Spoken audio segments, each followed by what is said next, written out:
Good afternoon, everybody. Thank you for having me. This is my first time visiting your beautiful country. I've been here for about 48 hours at this point. I love it. Everyone has been so awesome and so nice. And I'm very glad that I'm staying all the way until Sunday, and I can't wait to come back. So thank you so much. Thank you for having me. I really appreciate it. Let me know if I'm not loud enough. It'll be the first time anyone's ever said that. But okay. So I'm here to talk to you today a little bit about where we're going with our roadmap in a detailed manner. I'm our Chief Product Officer on our product management organization. And then I'm also going to show you some of the product that we've really been building for the last 9 months. So Subbu touched a little bit on some of this earlier. But the themes that we have in our roadmap look roughly like this. We are trying to help our customers build what we refer to as real-time systems of record, to take the performance characteristics that Aerospike has offered for so long on more ephemeral use cases and bring those into really enterprise-grade, reliable, durable database systems. That's one of our first priorities. Cool. Secondly, cloud platforms. And when I'm talking about cloud here, I'm not talking about AWS, I'm not talking about GCP. I am talking about both of those, obviously very hard to ignore them, but what we're really talking about here is the idea that everything that we build should, out of the box, make it very easy and obvious for you as our customers for how to build high availability systems using on-demand, elastic, declaratively provisioned, and often unreliable infrastructure. So what we're really talking about is just embracing all of those cloud computing and architecture patterns and making sure that everything we build, everything we ship embodies those patterns from day one. Subbu talked a little bit about AI. I am not going to dwell on that because I'm sure you've been hearing a lot about that recently. But the last thing I have here is this notion of customer productivity. And this is kind of a pretty dry term, I guess. But what I really mean here is just making sure that Aerospike users, whether you're developers, whether you're operators, are having a great time using our software, are loving using our software, are productive with our software, that our software is predictable, that the documentation is good, and so on and so forth. So these are really the 4 themes. And today, we are going to dwell quite a bit on the cloud. Admittedly, and I'm going to show you some products that we've been building in the cloud, but all of these are really equally important to us right now. Before we get into cloud, I want to kind of point something out, which is that for over a decade, Aerospike has really been helping the most demanding, most sophisticated cloud users in the world to run extremely large workloads. So these things are kind of already baked into our software. We have trillions and trillions of requests of experience building our software for these cloud, hyperscale cloud platforms. That includes, companies like AppsFlyer here in Israel. But where we're really taking the roadmap in this regard is increasing our ability to manage the software for you.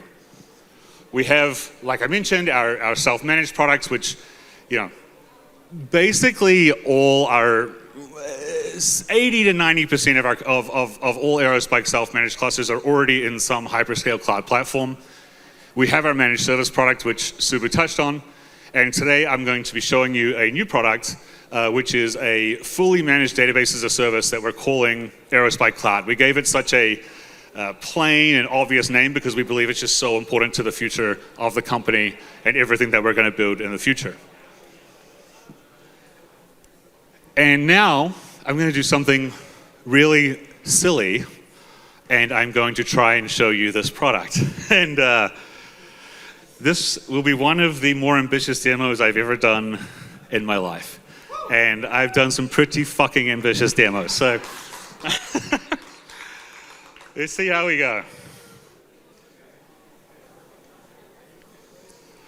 Okay, so about a week ago, we released our product called Aerospike Cloud, or we announced our product called Aerospike Cloud. We released our marketing. And the reason that I want to show you this is because I think it really highlights sort of 3 of the things that I would want everyone to really understand about Aerospike Cloud. And those 3 things are, first of all, that Aerospike Cloud is Aerospike Database. It starts with Aerospike Database. And so if you're already using Aerospike Database, the transition to cloud will be very simple. You will have full compatibility, so to speak. This is not a new product. It is a new manner of delivering a very mature, very robust, and very experienced product. The second is that this product will continue to be a better option at scale than the hyperscale proprietary cloud databases. So the DynamoDBs of the world, the big tables of the world. We will continue to provide better cost economics, performance economics than those products in the cloud. That is one of the foundations of the product. But the second, and this is like sort of a little bit newer for us, is that we want to build a product that is a better product than, for example, a MongoDB Atlas to start with. And in order to do that, we have to deliver a really, really great experience, right? These are products that have millions of developers, that have tons of feedback baked into them. And this is something that we believe we can deliver. And we know that if we can do it, that you can scale with Aerospike, that you're not going to get stuck at these scalability limits. And so if you can have something that's faster, more reliable, scales better, costs less, why not? So this is what Aerospike Cloud is all about. And this, assuming it loads. See, this is where stuff gets fun. Okay, and this is Aerospike Cloud. So this is a product that we released into preview last week. We have customers using it already. Some of the features that you will see are things that we've prioritized for certain customers. And like I mentioned, it really is just Aerospike. We set out here to build what we believe is the best Aerospike operations platform that could possibly exist. And so what I'm going to do here is I'm going to go and I'm going to provision a cluster. And I can choose whatever I want my cluster to be called. I was told that this would be a popular choice. Actually, I'm gonna zoom in a little bit here. Probably gonna break the UI a bit, but I want things to be clear to people. I then go ahead and choose my cloud provider. I choose my region. And just like setting up Aerospike, I just essentially go through and choose all of the options that one would have when using Aerospike. So in this case, I'm going to choose a high availability cluster. I'm going to choose to use hybrid memory architecture, so SSDs. And I'm going to do a replication factor 2 just in one zone. So this is a very small cluster. I will go ahead then and choose my infrastructure. And I will choose the number of nodes that I need. And this is something that's quite important to us. So when we say it's just Aerospike, people who have used Aerospike probably recognize this. This is aerospike.conf. And the idea here is that even if you're using this managed service product, we want you to be able to bring configuration with you that you've used elsewhere, that you know works, that you know scales for your workload and so on. So I can review this cluster, and I can go ahead and launch it. This button should really say Yalla, right? Yeah. Okay. I don't interpret that as me not having faith in my engineering teams. Okay, so the next step here is we would set up our connectivity. The favorite method of connectivity right now is VPC peering. We are adding different forms of connectivity as well, and then we'll go ahead and create our database users. So we'll go ahead and set up our VPC peering. And I'm not actually going to do this because I'm going to show you something different, but one of the things that we've done here is we really, like I mentioned before, like we think like documentation is super important, and so we're trying to just build contextual documentation into the product. So just showing you like what you need to know as you need to know it, and nothing more than that. Which, to say the least, is a slight departure from some of our historical documentation. I'm not going to get into that. And after I would set up my VPC peering, I would go ahead and set up my database users. And the database users, again, it's just Aerospike, so we can call these users whatever we want. And we have like all the same privileges and so on that we would get when setting up Aerospike. Now, it does take about 20 minutes to provision a HMA cluster. And so I'm not going to do that. Instead, I'm going to do something really stupid, which is I'm going to show you an application that I built using an existing cluster here. And this cluster is a 2-node I4I large cluster. So this is basically the smallest possible Aerospike cluster that could ever exist. And this is sort of, we're talking single-digit dollars per day type thing to run a cluster like this. It's running in USD AZ4, and you'll see here like that the way we connect to it is via a single host name. So it may seem like a weird thing to point out. The reason I point that out is that all of Aerospike Cloud is built on Aerospike Kubernetes operator. And I think that's like really good for 2 reasons. One reason is it's very well tested, and so we get the benefit of that. The other is that for customers that are using Aerospike Kubernetes operator, we are driving a ton of feedback into that product ourselves now. And one of the things that Aerospike Kubernetes operator does is it provides these DNS-based service discovery endpoints. And so like this endpoint here actually resolves directly to all of the node addresses. So my application code, if it works, is going to be talking directly using our smart clients to the nodes inside the Aerospike VPC in the same way any other Aerospike application would work. Okay, I built an app. Did I mention I'm a product manager? We should get that out in public first. So I'm not a good engineer. I'm not even a bad engineer. But this is an application that I built. And for anyone who's like, built kind of reference applications before, you'll be familiar with building link shorteners or URL shorteners, kind of like a common like learning task. And so went ahead and built this URL shortener that is running in Amazon Container Service. So basically I have Amazon Containers, Elastic Container Service. I have Aerospike Cloud, and then I have Grafana, the Grafana SaaS product. So like between these 3 things, I'm really not running any infrastructure. I'm just like deploying this kind of stateless, self-scaling code, and everything's just sort of taking care of itself. And so I'm going to go ahead and just show you how it works. I'm going to create a short URL for the marketing site that I showed you a few minutes ago. And this is where it gets embarrassing. It's going to be slow the first time because my load balancers get cold, and I'm not a good enough engineer to figure out how to fix that. But it does go pretty fast after that. Okay, you get the point. URL shortener, we've all seen them before.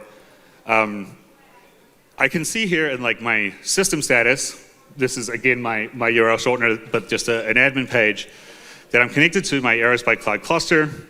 I'm connected over my VPC pairing using TLS is optional, obviously recommended, and I'm connected using these host names. I have, at this point, 1 URL with 2 clicks. Pretty impressive. And I mentioned earlier that this is all wired up to Grafana's cloud product. So again, this is, if you look in the URL, this is like not something I'm hosting. One of the benefits of it being just Aerospike is that all this stuff that's ever been built for Aerospike just sort of works. And so I just wired this up to my cluster. And what I'm going to do here is I'm going to go and just generate some load. Before I do that, I want to emphasize again that this is a 2-node cluster. And that might give you some clues as to where this is going. So this is going to spin up some traffic. It is admittedly not a ton of traffic. It's not Aerospike level traffic. It's barely even MongoDB level traffic. But again, I'm running like a very small cluster. And so actually, this is not going to put much stress on the cluster, but it is going to trigger some alerts in my Grafana. So while that runs, did that make sense to everyone? Does everyone know what's going on up here? Is that like, are we following? Yeah. All right, good.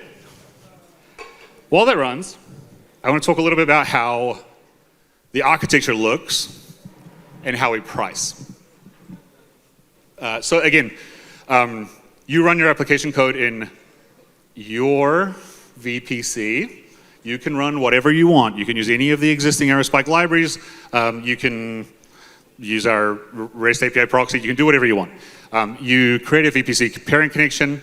You can choose to do this inter-regionally. You can choose to do this inter-availability, zonability, or you can just choose to sort of co-locate everything. This is really up to you. And then on our side, we are running the database clusters, and we basically charge along some dimensions that you're probably familiar with. So we charge for database licensing. If you're already a customer, you can bring your database license with you. And just as a reminder, that's billed on terabytes, so terabytes under management. We charge for vCPU management, so basically total number of vCPUs that are running. That's an hourly metric right now. We may go smaller than that, we don't know. We also charge for instances, again, an hourly metric. And then we pass through network costs exactly as they are billed by the cloud provider. So we don't mark those up, we just pass them directly through. And yeah, hopefully that gives you a sense of sort of the architecture and again, how we actually bill for things. Now,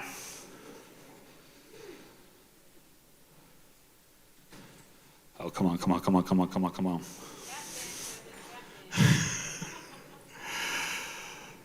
Oh boy. Okay, something's happening. So we have some traffic. I can go and I can also look at my, okay, yeah, stuff's being created. Good. And what is going to happen here, and Grafana, for folks who are familiar with Grafana and also just with OpenTelemetry in general, is eventually consistent. So we sort of have to wait a little bit here. I didn't think we'd have to wait this long, but apparently we will. There's a good chance that actually my triggers have already fired, but I'm not going to go and check that because it will be embarrassing if they haven't. What I can do is set this to 5 seconds.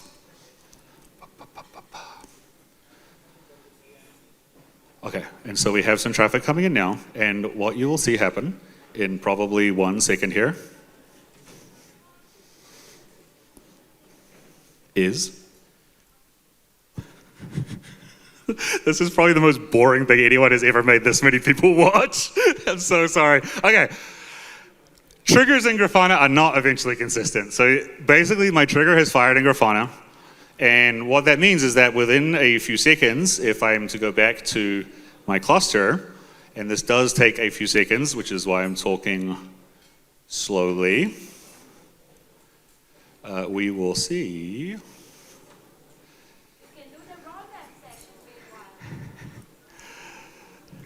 We'll see that now I have a 4-node cluster. How about that? Oh.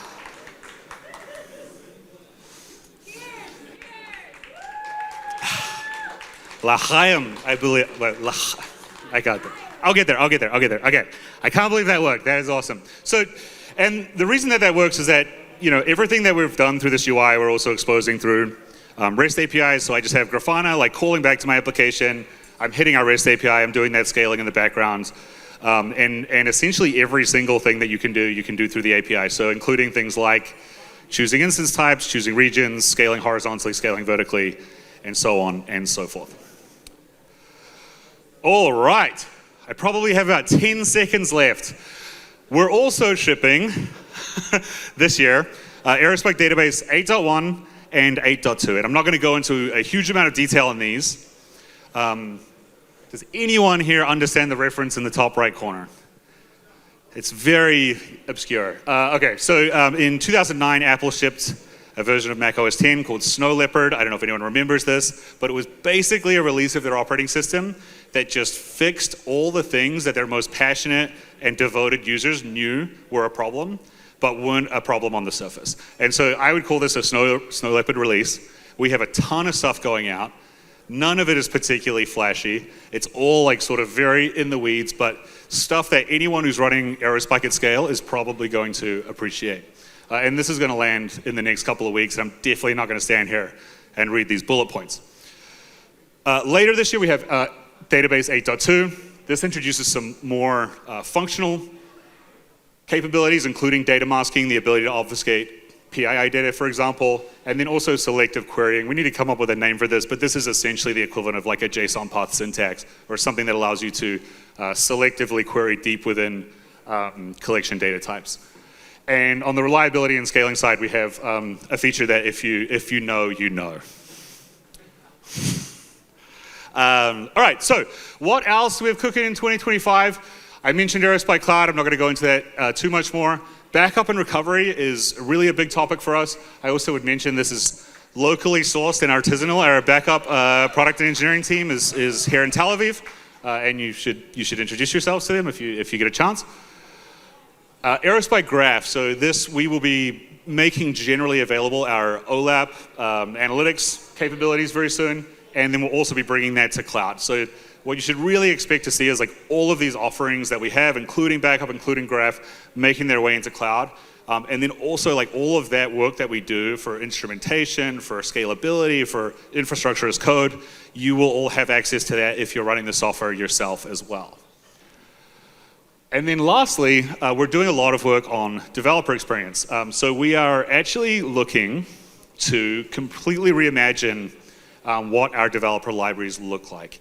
And so by the end of this year, we're hoping to do that for A, Python, and B, Java. And so if, I'm glad somebody got that, okay.